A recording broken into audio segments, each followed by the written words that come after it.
ইনশাআল্লাহ।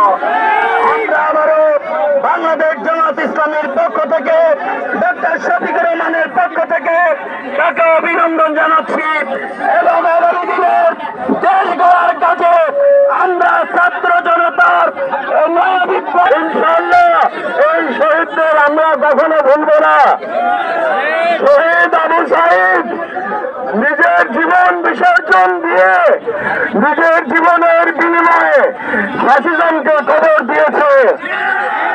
এক সময় বাংলাদেশের যে তরুণ কিউবার বিপ্লবের নায়ক চে গুয়েভারাকে বিপ্লবের প্রতীক হিসেবে বিবেচনা করত সেই বাংলাদেশের তরুণ এখন আবু সাঈদকে তাদের আদর্শ হিসেবে জানে।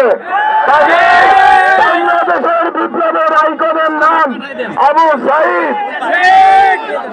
আবু সাঈদের সেই দুই হাত প্রসারিত করে ফ্যাসিবাদের পুলিশের উদ্ধত রাইফেলের সামনে উদ্ভাসিত মুখে দাঁড়িয়ে থেকে শাহাদাত বরণ করা বাংলাদেশের জনগণকে যুগের পর যুগ অনুপ্রেরণা দেবে ইনশাআল্লাহ।